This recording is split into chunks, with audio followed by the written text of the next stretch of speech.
and then we'll take questions. Please raise your hand and leave them up for me if you can. Coach? Okay.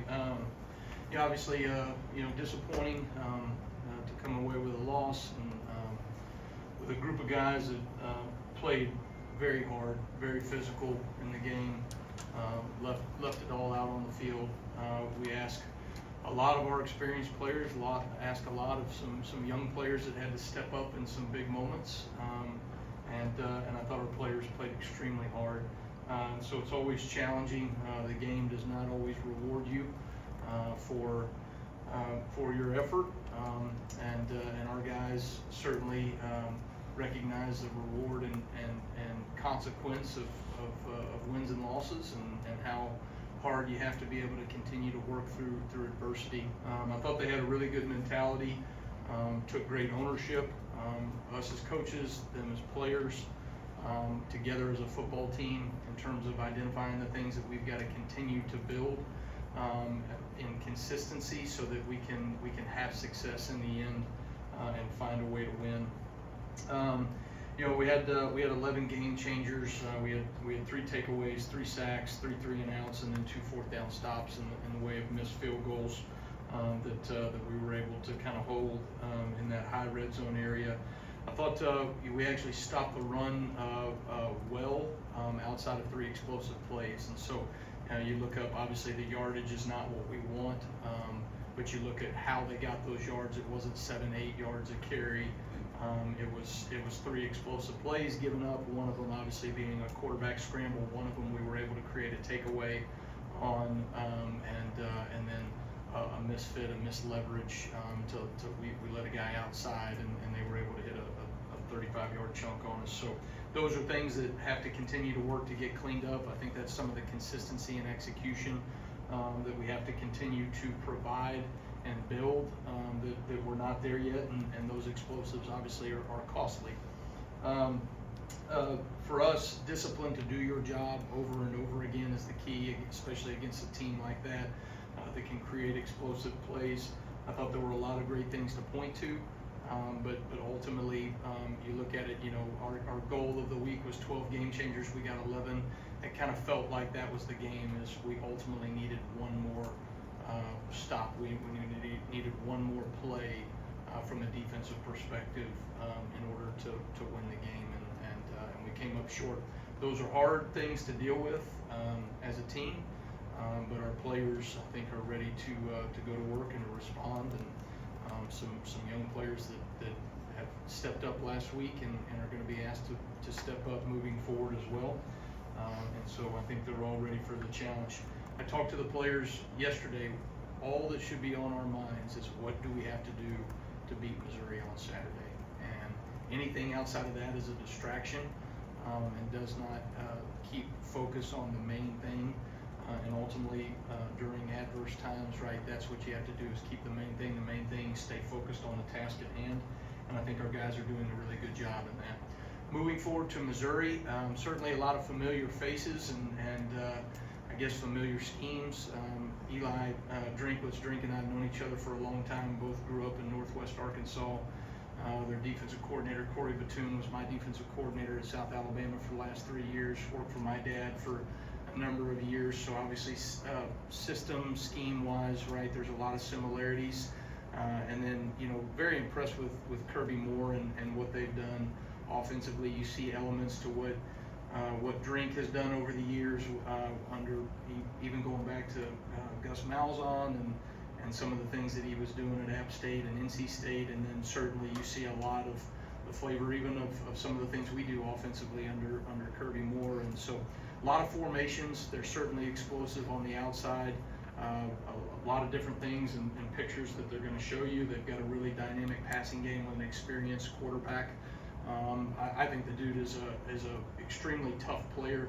To be able to go whatever it was, I think it was the second drive of the game, he was out, and then to come back in the third quarter and really, willed his team to win the game through running the football and scrambling, I thought was really impressive coming off of an injury. So impressed by their team, impressed by their toughness and their grit, and we'll certainly have a tremendous challenge on Saturday that we're working very hard to make sure we maximize our opportunities. All right, thanks, Coach. We'll start with Charlie Potter on the right here. Yeah, hey Coach, you mentioned Missouri's ability for explosives downfield. Just how concerning is it when you see wide receivers kind of get open deep on a consistent basis? Like, what do you do to fix that? I think, I think for us, right, making sure that you have layers to what you're doing defensively. You want to make sure that you're staying on top of routes. There's times, right, where you're going to challenge routes in the first 10 yards. And so there's different ways of being able to defend the deep ball. So sometimes you want to stay on top of the route.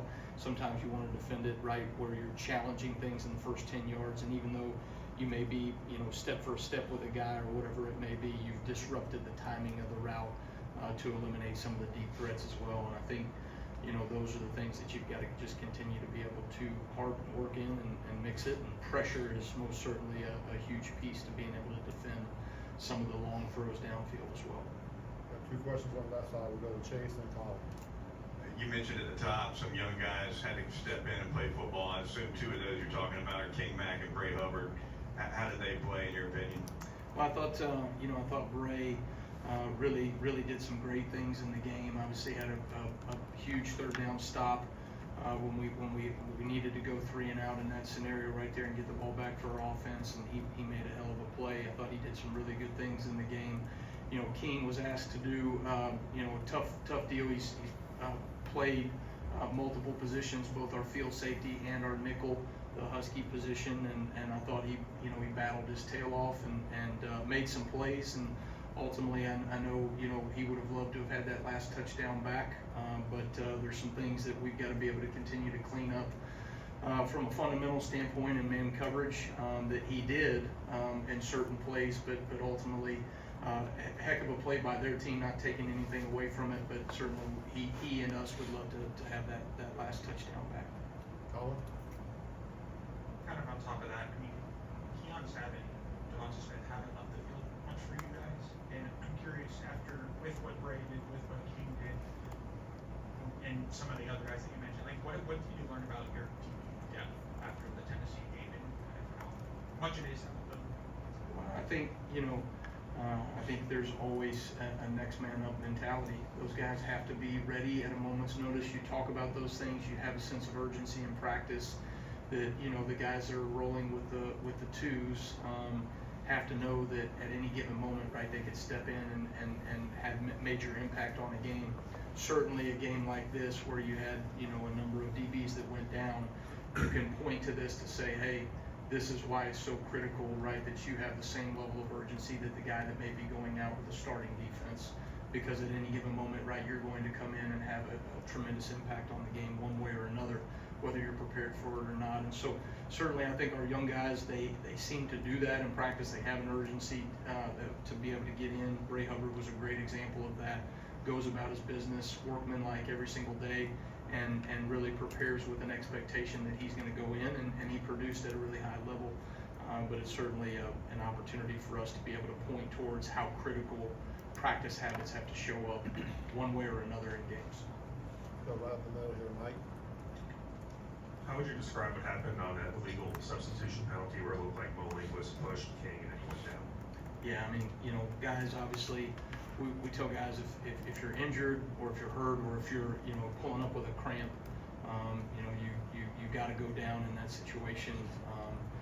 We're not able to substitute someone when a team is going fast, and so if you're injured, the protocol there is for a guy to go down. And I think we were able. Our training room does a tremendous job, and we got a guy back after however long it was. Any other questions for Coach? Let's finish up with Katie here on the left. And talked after the game, about this team hasn't or struggled to play complete football on both sides of the ball. The offense is doing well, the defense maybe isn't, vice versa. And I know you're just in charge of one side of the ball, but maybe why do you think that is, and how can that change if this team can't play complete football? That's a great question. I mean, those are the things that's the secret sauce, right? How do we play team football, offense, defense, special teams collectively together to maximize our opportunity to win? You're going to have moments, right, where one side of the ball versus another may be executing better on any given moment. the most ideal thing is that we're all hitting on all cylinders, you know, for 4 quarters, but that rarely happens in a game or in a season.